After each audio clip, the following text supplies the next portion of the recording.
اچھا علی بھائی، ایک کوشچن جو ہے وہ بہت کامن ہے، اکثر لوگ جو ہے وہ مجھ سے بھی پوچھتے ہیں اور مشہور بھی بہت ہے کہ اللہ تعالیٰ نے جب تقدیر انسان کی پہلے سے لکھ دی ہے تو پھر تو ہر بندے کے پاس جسٹیفیکیشن آ گیا ہے، وہ کوئی غلط عمل بھی کرے گا بولے گا اللہ کی مرضی تھی، تقدیر یہی تھی. تو ایسے سوالوں کا انسان کیسے اس کو جسٹیفائی کرے، اور خود بھی کبھی کبھی دماغ میں وسوسہ یہ آ جاتا ہے. یہ جو دماغ میں وسوسہ آتا ہے نا، یہ صرف اپنے آپ کو دھوکہ دینے کے لیے آتا ہے، اور صرف یہ چیزیں ان معاملات میں آتی ہیں جو اللہ نے اوبلیگیشنز ہمارے اوپر لگائی ہوئی ہیں. جو ہم اپنے کام خود کر رہے ہوتے ہیں نا، اس میں ہم اللہ کے فضل سے اللہ کے حصے کا کام بھی اپنے ذمہ لیا ہوتا ہے. توکل کی بھی کمی ہوتی ہے جو ہم نے خود کرنے ہوتے ہیں. کبھی کسی نے نہیں کہا کہ دعا کریں جی، میں بس انشاءاللہ ارادہ ہے ابھی گھر جا کے میں نے ڈنر کرنا ہے تو میں گھر تک پہنچ جاؤں. کرنا ہوتا ہے. کبھی کسی نے کہا کہ یہ جی میں ابھی ٹوائلٹ جا رہا ہوں، دعا کریں کہ میں فارغ ہو کے نا سلامتی کے ساتھ باہر آ جاؤں. حالانکہ یہ بھی ایک بڑی مشکل ایکٹیویٹی ہوتی ہے جو پرفارم ہو رہی ہوتی ہے. جیسے ہی آپ کوئی دینی اوبلیگیشن کی بات کرتے ہیں، جی دعا کریں اللہ توفیق دے، نماز پڑھ لیں گے، تو یہ تو سراسر دھوکہ ہے. شریعت میں اس کی کوئی گنجائش نہیں کہ آپ اس طرح کا معاملہ کریں. انبیاء کا مقدمہ، کتابوں کا مقدمہ قائم ہی اس بات کے اوپر ہے کہ انسان کو اختیار دیا گیا ہے. ادروائز کتابوں اور پیغمبروں کی کوئی ضرورت ہی نہیں تھی. اگر اللہ تعالیٰ نے سافٹ ویئر اوپر سے فیڈ کیا اور آپ اسی کے مطابق چلیں گے، وہ والی مخلوق تو ہے اللہ کے پاس فرشتے. انسان کو اللہ نے اختیار دیا ہے. انا ہدیناہ السبیل، بے شک ہم نے تمہیں راستہ دکھا دیا ہے ہدایت کا. اما شاکرا و اما کفورا، چاہے شکر گزاری کی روش اختیار کرو خواہ ناشکری کی. یہ بالکل لوگ جھوٹ بولتے ہیں کہ جی تقدیر میں جو لکھا ہوا ہے ہم اس کے پابند ہو گئے. یہ کس آیت میں لکھا ہوا ہے؟ اللہ کی تقدیر اللہ کا علم ہے، اور اللہ کا علم اتنا کامل ہے کہ اس نے مستقبل فورس ہی کر لیا ہے. جیسا کہ ایک نالائق اسٹوڈنٹ کے بارے میں ایک ٹیچر کہتا ہے کہ تو نے فیل ہو جانا ہے. اب وہ فیل ہو جائے اپنے کرتوتوں کی وجہ سے، تو کیا وہ ٹیچر کو بلیم دے گا؟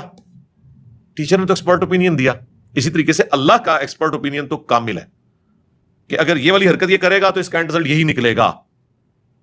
اب یہ سوال ایک الگ ہے کہ اگر یہی کچھ ہونا تھا تو ہم نے اس مصیبت میں جو زندگی گزار رہے ہیں، یہ اللہ نے ہم سے پوچھے بغیر ہمیں کیوں ڈال دیا اس معاملے میں؟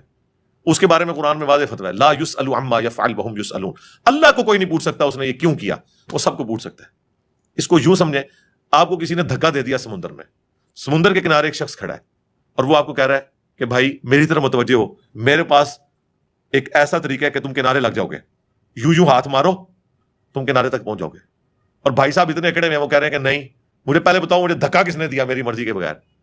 اور وہ شخص کہہ رہا ہے کہ یار چھوڑو جس نے بھی دھکا دیا، اس وقت اپنی جان بچاؤ، کنارے پہ آگے دیکھ لیں گے کس نے دھکا دیا، اسے پوچھ لیں گے. اور آگے وہ ضد پہ اڑا رہے نہیں میں نے نہیں ہاتھ پاؤں مارنے، تو نقصان کس کا کرے گا؟ اپنا ڈوب جائے گا.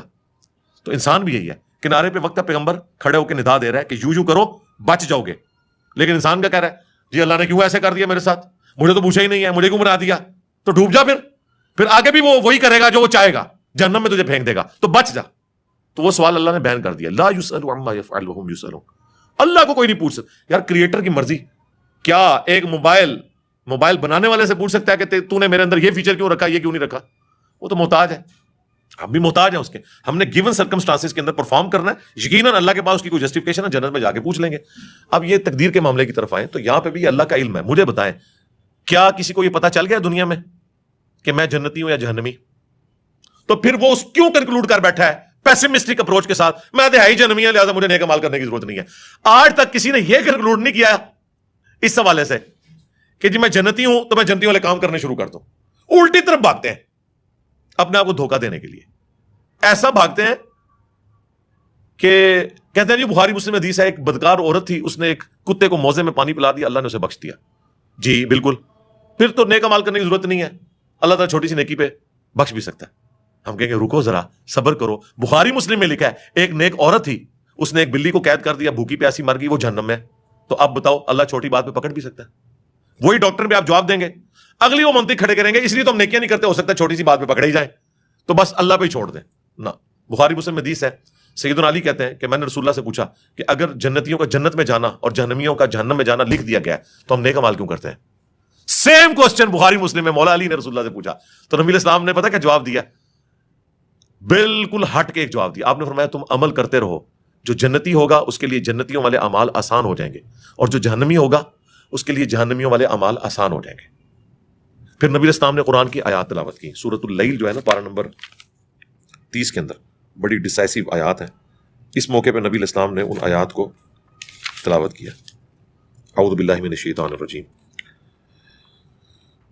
فَأَمَّا مَنْ أَعْطَى وَاتَّقَى وَصَدَّقَ بِالْحُسْنَى، پس جس نے اطاعت گزاری کی روش اختیار کی، اللہ کا تقوی اختیار کیا، اور ہر اچھی بات کی تصدیق کی، فَسَنُيَسِّرُهُ لِلْيُسْرَى، اس کے لیے ہم آگے آسانیاں کر دیں گے، یعنی کرنا اس نے ہی ہے پھر بھی۔ وَأَمَّا مَن بَخِلَ، اور جس نے بخل کیا، کنجوسی کی، وہاں پہ آیا تھا استغنا والی کیفیت، یعنی اللہ کی اطاعت اختیار کرنا، اللہ کے لیے خرچ کرنا۔ وَكَذَّبَ بِالْحُسْنَى، اور ہر اچھی بات کو جھٹلایا، فَسَنُيَسِّرُهُ لِلْعُسْرَى، پھر ان قریب ہم اس کے لیے مشکل پیدا کر دیں گے۔ یہ آیات نبی الاسلام نے پڑھی کہ جنتیوں کے لیے جنت والے اعمال آسان ہوں گے۔ ہمیں کوئی کہتا نا کہ ہاں جی کیا خیال ہے، ہم کہتے ہیں انشاءاللہ ہم نے جنت میں جانا ہے اور کوشش بھی کر رہے ہیں اس کے لیے۔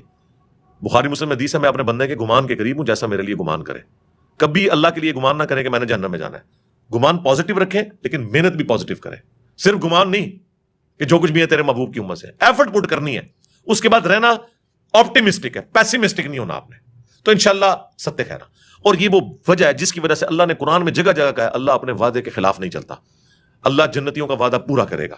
جنتیوں کا کلام نقل ہوا ہے کہ جنتی جنت میں پہنچ کہیں گے کہ شکر ہے کہ جو اللہ نے ہم سے وعدہ کیا تھا پورا کیا۔ یہ اللہ پتہ بار بار کیوں کہتا ہے؟ دنیا میں ایسا نہیں نہ ہوتا، دنیا میں محنت کرنے والا ناکام ہو جاتا ہے، اور بعض اوقات بغیر محنت کے وہ شخص کامیاب بھی ہو جاتا ہے، اس کو اتنا مال مل جاتا ہے، محنت کرنے والا ڈوب جاتا ہے۔ تو اس لیے اللہ نے کہا آخرت میں ایسا نہیں ہوگا کہ کسی کے لاکھ کام آئے، نہ، لک دنیا میں ہے کہ محنت کریں کامیاب ہو بھی سکتے ہیں، بری طرح ناکام بھی ہو سکتے ہیں۔ آخرت میں اللہ نے بار بار اس لیے یقین دہانی کہی کہ آخرت میں یہ نہیں ہوگا کہ ایک بندے نے پوری محنت کی اور آخرت میں جا کے اس کی لک یہ نکلی کہ نماز پڑھنے والا جو ہے وہ جہنم میں چلا گیا اور جو اللہ کا باغی تھا وہ جنت میں چلا گیا۔ نہ، آخرت کے لیے یہ لک نہیں ہے۔ اس لیے اللہ نے کہا میں اپنے وعدے کی خلاف ورزی نہیں کرتا، میں نے جو وعدے کیے پورے کروں گا، یہ یقین دلایا۔ کیونکہ انسان کو وسوسہ آ سکتا تھا کہ دنیا میں تو ایسا نہیں ہوتا، دنیا میں محنت کرنے والا بعض اوقات کامیاب ہوتا ہے، بعض اوقات ناکام۔ آخرت میں 100% ناکام ہوگا جو دنیا میں پیغمبروں کا نافرمان ہے، اور 100% کامیاب ہوگا جو دنیا میں انبیاء کا تابع فرمان ہے۔ اور مسئلہ تقدیر کو حل کرنے والی ایک آیت میں کوٹ کر دوں، جو کوئی بھی پوچھے نا اس حوالے سے، سورہ الزمر کی آیت ہے، وہ پورا مسئلہ حل کر دیتی ہے۔ سورت نمبر ہے 39 اور اس کی آیت نمبر ہے 7، بالکل سٹارٹ میں ہی۔ میں کہتا ہوں تقدیر کا مسئلہ ہی ہے۔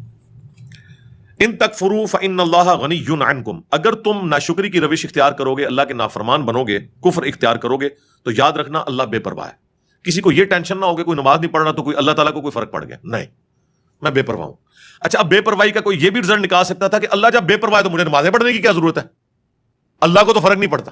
وہ اللہ نے ساتھ پھر کلیئر کیا، ولا یرضی لعبادہ الکفر، لیکن یاد رکھنا وہ اپنے بندوں سے کفر کو، ناشکری کو، نافرمانی کو پسند نہیں کرتا۔ بے پرواہ ضرور ہے لیکن اوپن لائسنس نہیں کہ بے پرواہی کا رزلٹ یہ نکلے کہ ٹھیک ہے منو کے چاہے یہ گناہ کرے یا ثواب کرے، نہیں۔ اللہ کہہ رہا ہے میں بے پرواہ اس اعتبار سے ہوں کہ تیرے گناہ کی وجہ سے میری خدائی میں کوئی فرق نہیں پڑے گا، لیکن تیرا بیڑا غرق ہو گیا۔ اللہ اپنے بندوں سے نافرمانی پسند نہیں کرتا۔ وَإِن تَشْكُرُوا، اور دیکھنا اگر تم شکر گزاری کی روش اختیار کرو گے، يَرْضَهُ لَكُمْ، تو یہی وہ تم سے چاہتا ہے۔ وَلَا تَزِرُ وَازِرَةٌ وِزْرَ أُخْرَى، اور کوئی جان بوجھ اٹھانے والی دوسرے کے اعمال کا بوجھ نہیں اٹھائے گی۔ ثُمَّ إِلَىٰ رَبِّكُمْ مَرْجِعُكُمْ، اس کے بعد تم لوٹ کر اپنے رب کے پاس جاؤ گے۔ فَيُنَبِّئُكُمْ بِمَا كُنتُمْ تَعْمَلُونَ، پھر وہ تمہیں بتا دے گا جو کچھ تم دنیا میں اعمال کیا کرتے تھے۔ إِنَّهُ عَلِيمٌ بِذَاتِ الصُّدُورِ، بے شک وہ سینوں کے چھپے ہوئے رازوں کو بھی جاننے والا ہے، اس لیول تک باریکی کا حساب کرے گا۔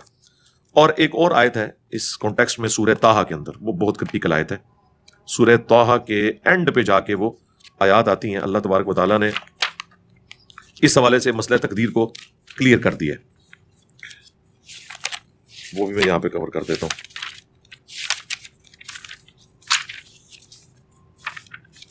سورۃ الکہف کے بعد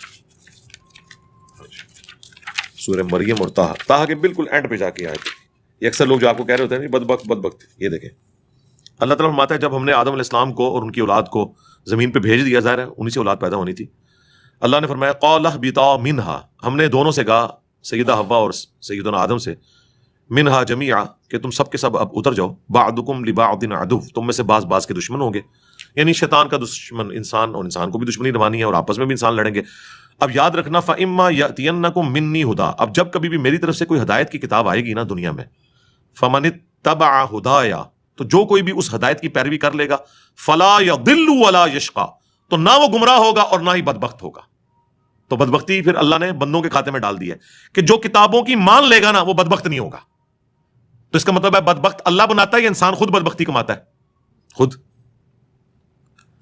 یہ آیت واضح ہے کہ جو ہدایت کی پیروی کر لے گا وہ نہ گمراہ ہوگا نہ شقی ہوگا، اور جو پیروی نہیں کرے گا وہ گمراہ بھی ہو جائے گا اور بدبخت بھی ہو جائے گا. یہ خود ہم کماتے ہیں.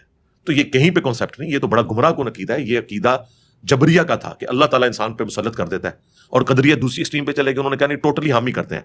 ہمارا عقیدہ درمیان میں ہے کہ جن باتوں کا حکم اللہ نے ہمیں دیا ہے ان کا اختیار بھی ہمیں دیا ہے، اور جن چیزوں کا مجھے حکم نہیں دیا اس کا اختیار میرے پاس نہیں ہے، اور نہ مجھے اس میں کوئی زیادہ پڑھنے کی ضرورت ہے. مثلا میرا قد کتنا ہے، میری آنکھوں کا کلر کیا ہے، میں کن ماں باپ کے گھر پیدا ہوں گا، میں کس ملک میں پیدا ہوں گا، مجھے بتائیں. یہ قیامت الدین ہم سے پوچھا جانا ہے. لیکن جو بات اللہ نے ہم سے پوچھنی ہے نا، اس کا اختیار ہمیں دیا ہے، اور اگر آپ یہ اختیار نہیں مانیں گے تو اللہ پہ ظلم لازم آئے گا، اور اللہ تعالیٰ عدل کرنے والا ہے.